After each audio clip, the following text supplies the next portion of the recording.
My name is Carrie Moore, and I am coached to win.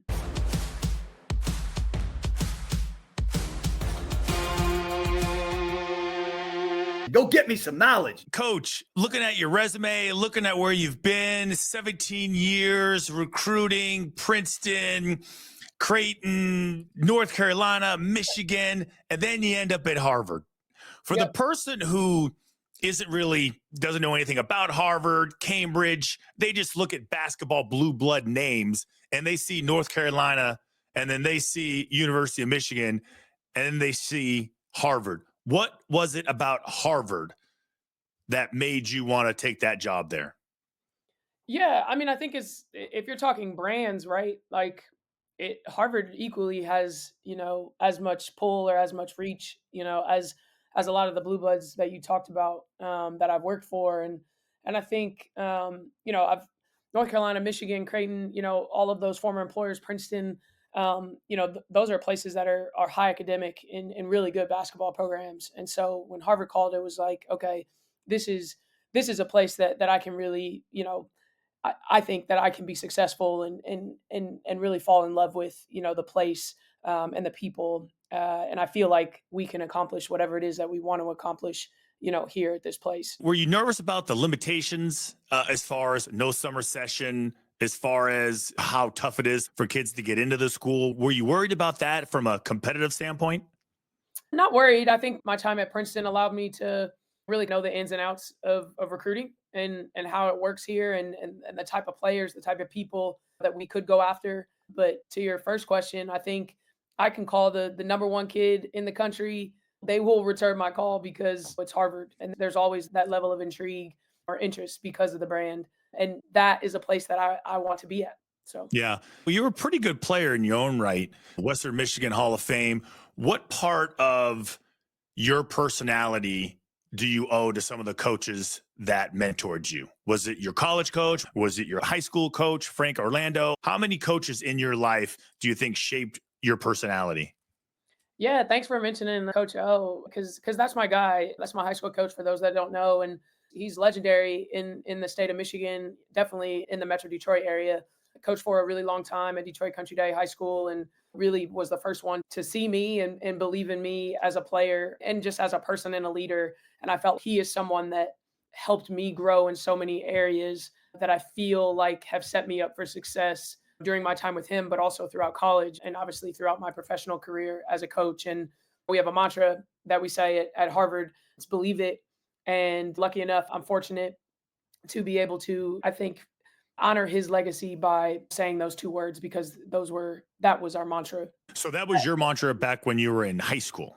Correct. Correct. Was he your coach since you were a freshman all the way up to when you were a senior, right? Yeah, definitely something that was his tagline. So it became our program tagline. And I think there wasn't much that I knew I was going to do from an offense and defensive standpoint when I first got this job. But the one thing I did know is that we were gonna say believe it and we were gonna talk about what that meant and really instill that belief in our players and in our recruits that we're trying to bring here to Harvard.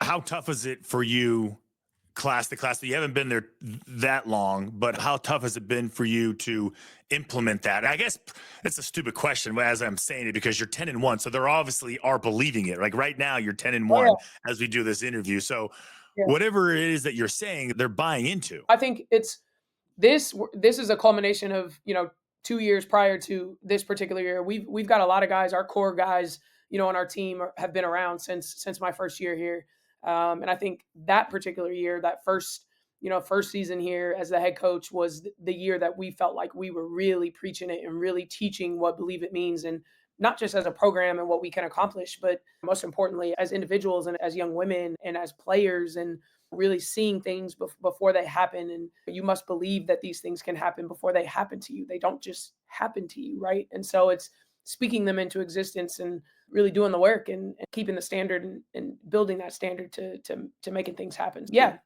What's it like for you when you see that light go on?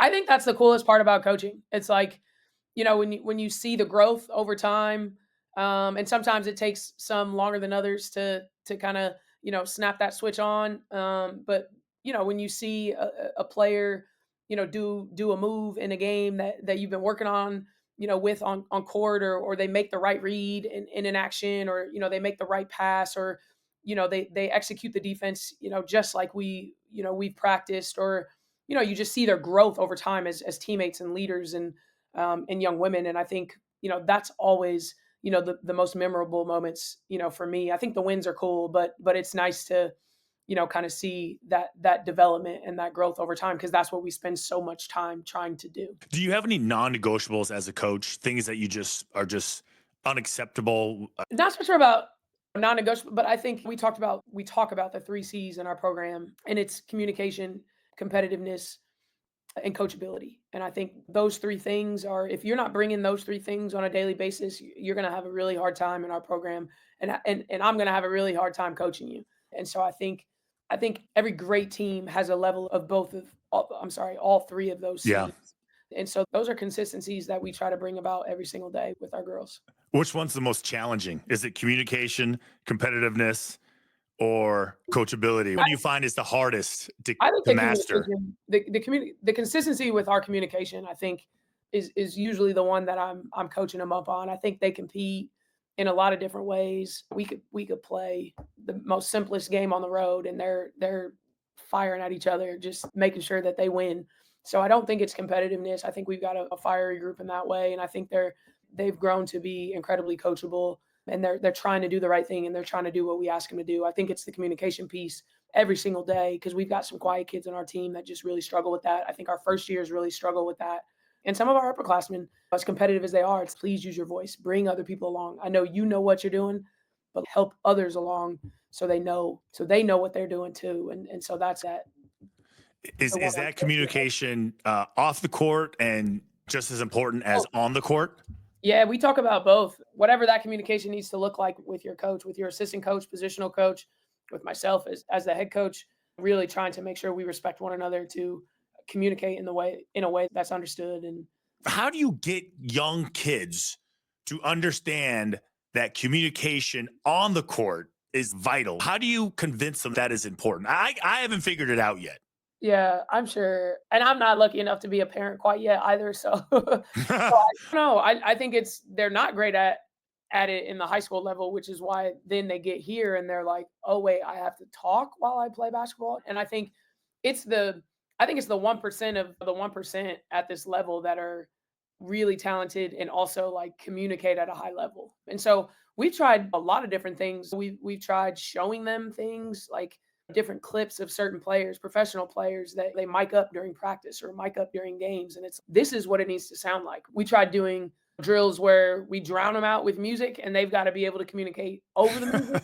We tried making the gym completely silent, and we say only so and so can speak.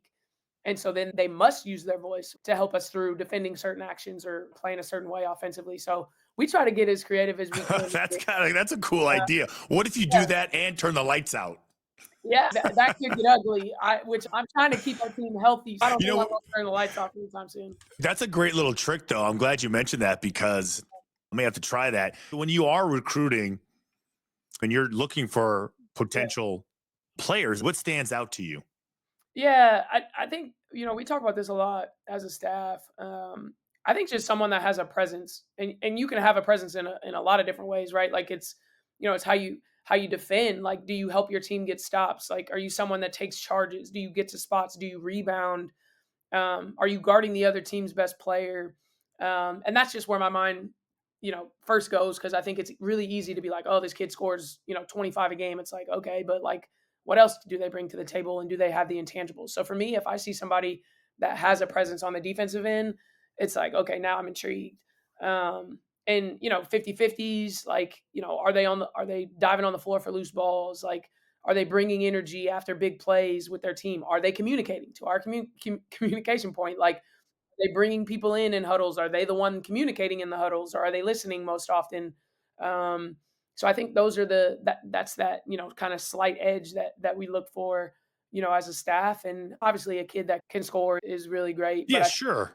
yeah, but a kid that can pass, right? A kid that knows where their teammates are, that offensive rebounds, right? Like, again, has a presence, something. You must do something, especially at our level. It's like you got to do something really well, because they're not going to be for the most part. Like we can get a top 50 kid, hopefully every year we can get at least one of them, but we're not going to have a full class of them. So for the most part, it's what do you do really well and really trying to find those guys that So it's almost okay. So what makes you special in a way? definitely, definitely. What about when things don't go well? Yeah. Yeah. And that adversity response is something that we talk about also because it's like we want to see how they handle those things. If they are 1 for 10, having a bad shooting night, are they immediately taken off the floor by their coach? And if they are, what's their body language on the bench? What's their communication to me after the game? Are they taking ownership or are they deflecting? Is somebody else's fault or is it your fault? And again, if you are having a bad shooting night when you are on the floor, what else are you doing? Because there's so many other ways that you can affect the game. So, yeah, I think trying to piece together both of those things. What do they do really well, but also who are they when things aren't going their way too? Yeah, I think the one indicator that I've seen, Coach, a couple of times is you're not playing well, you're getting subbed out, everybody's trying to give you a high five. The soft high five is the worst. The soft high five. The soft high five. I hate the soft high five. I call every player out if they give one of those to me, and they must come back and try it again. Oh, I hate it. It drives me crazy. When you got to Harvard, what was the first thing you noticed and what did you want to change? Is there anything that stood out to you? You're the head coach, but you're really you're the Kathy Delaney Smith head coach. So Yeah. maybe you don't want to say what you wanted to change. Yeah, Kathy lives with me forever on a daily. No, I love Kathy. Shout out to the GOAT. But yeah, I think from a culture standpoint, it was to what you said earlier. It's like the non-negotiables. Like we felt like we were coaching culture more than we were coaching basketball early on.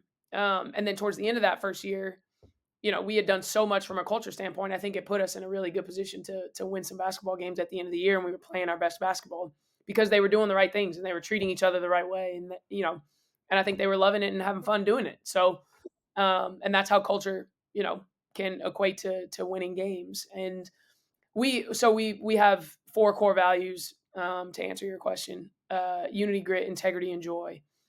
So outside of the 3 C's, it's those 4 things that, are the standard every single day. And those are the pillars of our program. And we look for in recruiting, we look for guys that can bring those pieces to us. Obviously the best players have it all, but who are those gritty players? Who's going to help us be a great team, a united team, a together team, a committed team, and who's going to bring joy while doing it, right? Like we got to spend a lot of time with these guys and we're around each other a lot. So I better enjoy who you are as a human outside of who you are as a basketball player, most importantly. So I think those are the big things. And if you can really create a group that you genuinely enjoy and love being around and you can win, like it doesn't get much better than that. What happens when you don't have that right mix though? Definitely, everybody's human and I don't, nobody's going to be perfect, but I think hopefully it's only one of them, maybe 2, but I think it's our job to make sure we don't have the majority isn't that way. And I think if the majority is the other way, doing the things that you want them to do and acting in the way that you can be proud of as a head coach, I think you hope that other type of behavior is singled out. And so then we can help correct it in ways because you do have so many guys that are doing things the right way. Do your players know that they can come speak to you? I hate saying open door policy because it's no, but we have that here. It's like, how do they know? It's a staff. First of all, it's a staff requirement. We have an open door policy. You should not have no meetings should happen. No film meetings, no individual meetings, no nothing should happen in this office with your door shut. Now, obviously, if you've got a call or something, like I'm on this Yeah. Zoom, and so my door's shut. But as soon as I get off, I'm coming out and I'm opening the door. So it's, I think, certain circumstances where the doors are shut. But they know. I think we encourage them. We ask them to come up, right? It's guys, haven't seen you in a while. You got some time in and out of finals. Once you guys finish up, we'd love to have you guys stop by the office more. And some do it more than others. Some are more comfortable up here with us than others.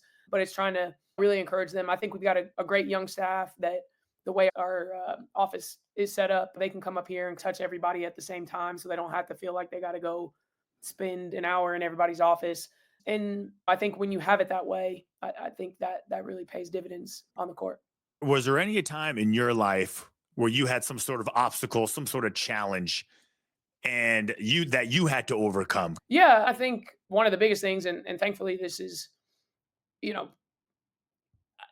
we have gotten through it, I guess, if you will. And I think in the grand scheme of things, I'm incredibly blessed in terms of my life and circumstance. But I think when I first got this job, my mom was also diagnosed with cancer, in a rare form of appendix cancer, and so I was actually an assistant at Michigan right before I came to Harvard, and so I'm from Metro Detroit area, so I'm 30 minutes from home. First time in my coaching career, so essentially since I graduated from college, so 12 years maybe since I've coached at any place that I can drive home to, from my workplace.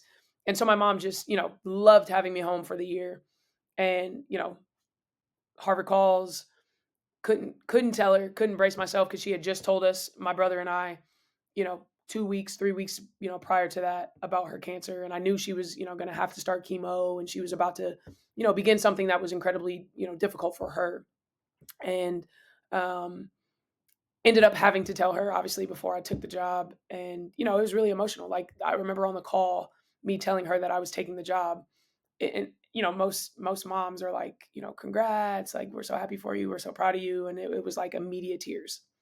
um, and I love my mom to death, but I think there were some selfish things happening in that moment of like, I don't want my daughter to leave me right now.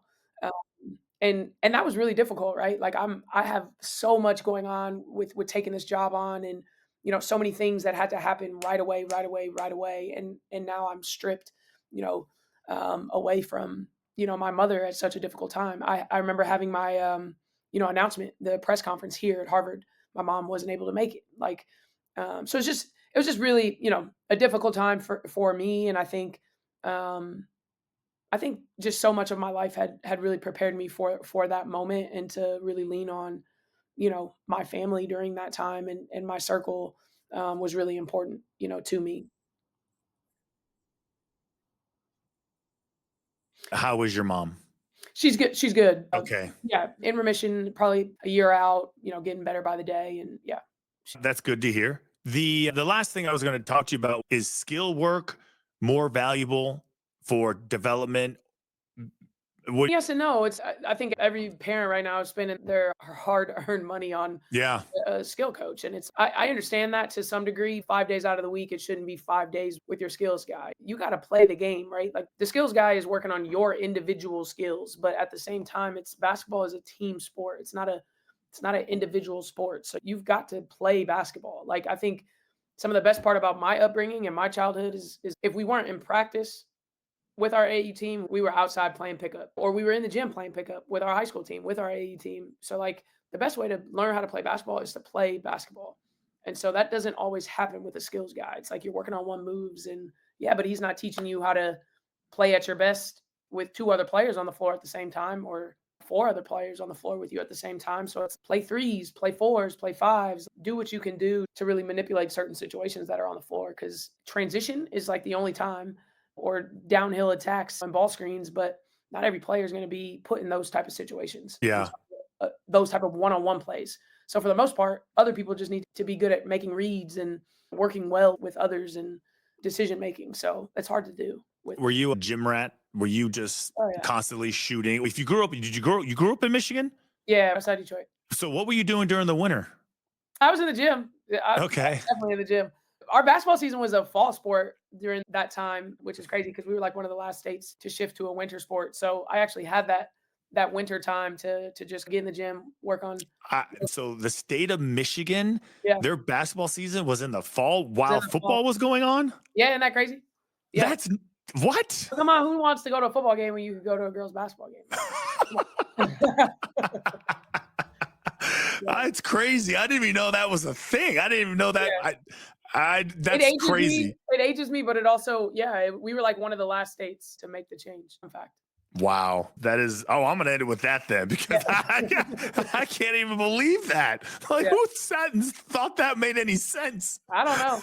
Because Somebody was up it there boys did. and girls or was it just the girls playing during the fall? No, it was both boys and girls. Really? Yeah, we would start in the summer before school got back, and then we had already played games by the time school started, and then we were done right in and around Thanksgiving was like the end of our season. So similar to football season.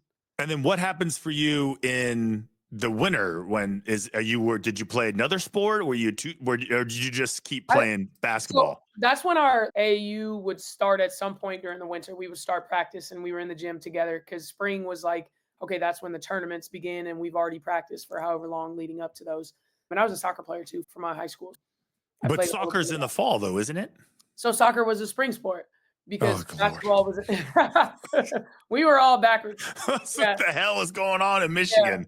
You can't play soccer in the fall anyways. It's cold by November, December.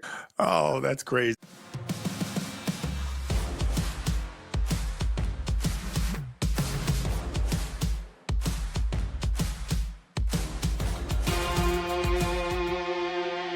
Go get me some knowledge.